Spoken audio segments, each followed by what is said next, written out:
the thing that we were getting into earlier today is just the whole Kyle Shanahan and the personality of a head coach, the personality of a manager. What's the personality or relationship level of a championship to coach? And Sean McVay was brought up, and I caught Spinoni on the way out, and I forgot to look up the number specifically, but I should have, because we're talking about relationships and how much support does Kyle have in that locker room, compared with a Kapler, compared with a Kerr, compared with a Harbaugh, compared with a McVay, anybody, just for conversational point. When did McVay take the Rams to the playoffs in his first year? I'm pretty sure he did. His very first season in Los Angeles? Yes. He went to the Super Bowl in 2018, so that would have been within his first few years in L.A., but... This would have been so much better if I'd actually done some homework. No, I'm kidding. So in McVay's first year, they went 11-5, so they made the playoffs. And here's kind of what I was thinking. So, because I mentioned this earlier about Shanahan, he never played in the NFL. Well, neither did McVay. So I'm trying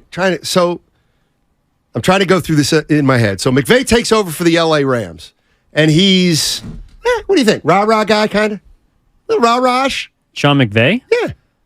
He's more rah-rah than Kyle Shanahan. Yeah, enthusiastic. Sure. Never played in the league. So he comes in to LA. Played in college, but yeah. Sure, just like Kyle. So he comes into the league as a relatively young, unknown coach. And his act is an enthusiastic one, right? Sure.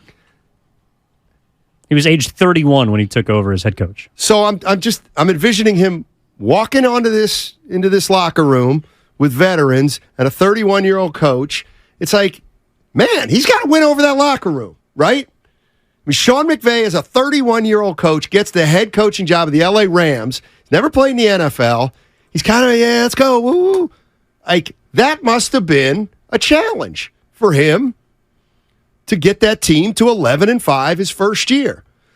So this is kind of, and then the next year, they win it all, correct? 13-3. Like, they won it his second year. They got to the Super Bowl.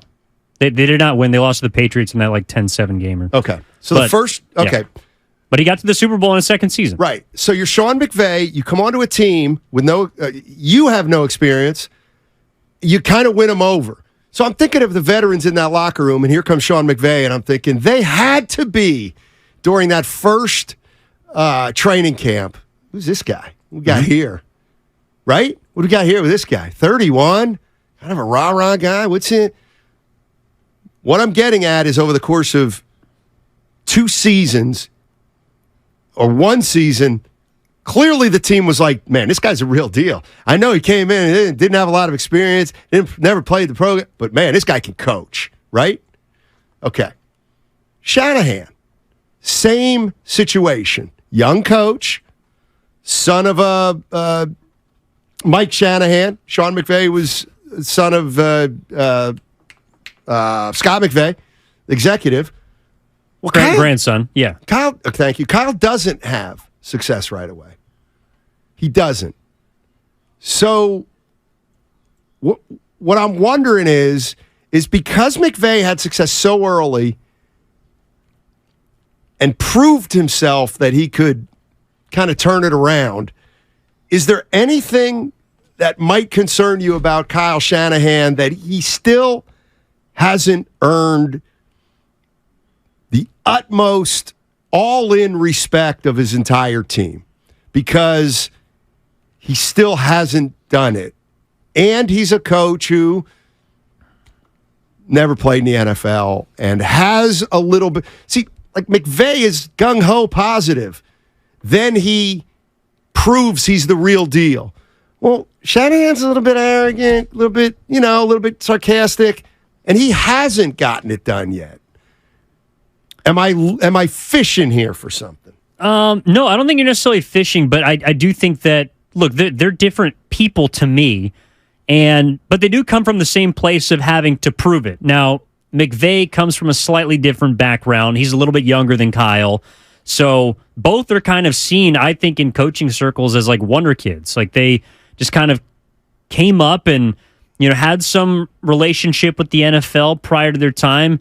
Sean McVay played at Georgia Tech and Kyle Shanahan played at Texas. I think they're both receivers. But then they step into the NFL and they kind of helped create this new wave of modern offense. And there was a story that I heard about Sean McVay because, like, when you're interviewing, the first question that's going to be on the table is, like, why should I hire a 29 or 30 or 31-year-old to be the head coach of my football team? Like, you could still be playing if you were good enough to be in the NFL. Why do you want to be head coach?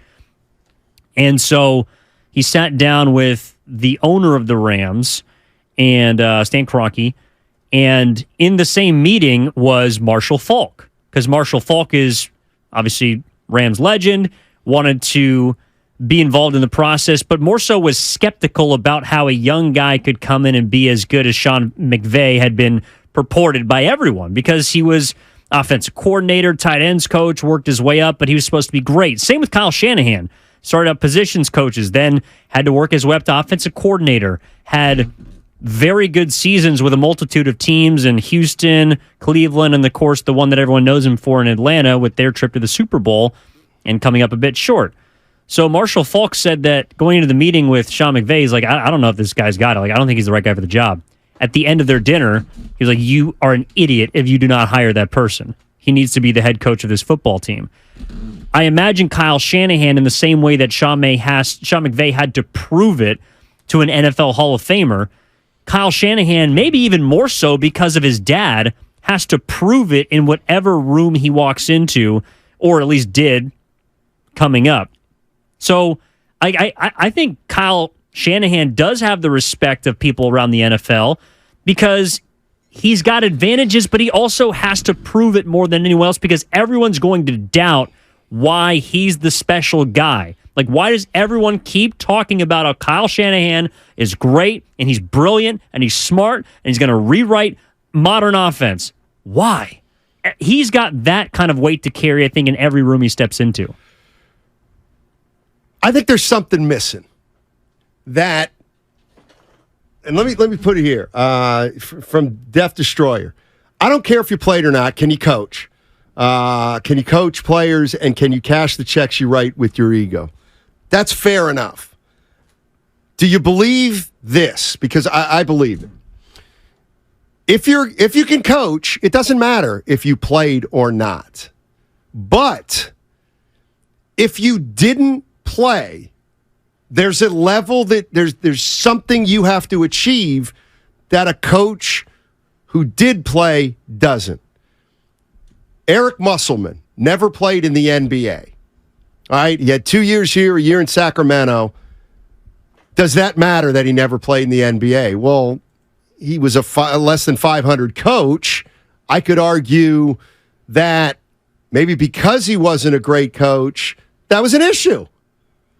But let's look at Bill Belichick. Okay, so Bill Belichick never played in the NFL, correct? No. Okay, so he comes to the Browns. Let's forget about that. D3. Mm-hmm. We can go there. But anyway, so Bill Belichick, he comes to the Patriots, but he's never played. Well, it doesn't matter. Well, how come it doesn't matter? Because over the course of time, he proved he was a genius. He was a brilliant, brilliant coach, right? But the difference is that Bill Belichick had been a defensive coordinator for a historic defense that had won a Super Bowl. Like Kyle Shanahan and even Sean McVay had not been a part of championship organizations as coordinators. So they are still like Belichick, I don't think had to prove it as much when he got to his head coaching phase. Okay, how about Andy Reid? Andy Reid. Here's how I'm using Andy Reid. So Andy Reid becomes a head coach, never played in the NFL. But boy, clearly he has an interesting mind. Mm-hmm. Develops a relationship with his quarterback, and over the course of time, you realize, wow, this guy knows a lot of football. So it became, and I'm not saying it all ended when he won a Super Bowl, but Andy Reid had to overcome, like all coaches who never played in the NFL, there was some respect level that he had to gain. And all I'm saying is, I think it's possible that that's something that Shanahan has not dotted his I and crossed his T quite yet with everybody. And I'm talking about the players he coaches. And I do think this is where I can also separate McVay from Shanahan, and where Shanahan has more of a disadvantage. Like, we're talking about coordinators and Reid and Belichick specifically, but those guys were associated with greatness prior to becoming head coaches. Like, Andy Reid was an assistant in Green Bay, so he's connected to Brett Favre. He's connected to a Super Bowl that the Green Bay Packers won in '96 and then got back to a Super Bowl in the near future. So when he becomes head coach, there's already an understanding of what either Andy Reid is or isn't. Kyle Shanahan basically becomes head coach a year after being a part of the greatest collapse in Super Bowl history. He's not like associated with a certain quarterback or with a certain team or with a certain system. He's trying to make it up all on his own, and he's done a damn good job at that. When Sean McVay got to Los Angeles, yes, the team was bad. I think they were 4-12 the year before he got there, but they had the number 1 overall pick in Jared Goff already in place. So Sean McVay had his quarterback. Now, he found out soon thereafter he couldn't get it done with Jared Goff, and he moved off, and he got Matt Stafford, and they won a Super Bowl. But the one place that I do think Kyle Shanahan has a right to say, well, I don't know what you want me to do, is he hasn't had a guy. Like, he hasn't had at least a quarterback that has been talented enough to be linked to. You know what I want you to do, Kyle? Maybe is be less arrogant for a guy who's never won a Super Bowl, never played in the league, but had the great fortune of being the son of Mike Shanahan, a legendary coach. So I'm looking at Bill Walsh, right? Bill Walsh, no factor as an NFL player. So he comes to the 49ers. For 2 years, they're not very good. But whatever, he gets to keep his job. He's never played. Maybe there were doubts. But maybe as that first and second year comes along, you're like, wow, this guy is a genius. This guy, Bill. So he wins it in his third year. Mm-hmm. So, okay, like Bill Walsh proved. He proved he could do it, and then he subsequently proved it. All I'm saying is I do believe that Kyle Shanahan does not have the support of 100% of either his play of people who say, no, he's done it. Like, do you kind of know what I mean there?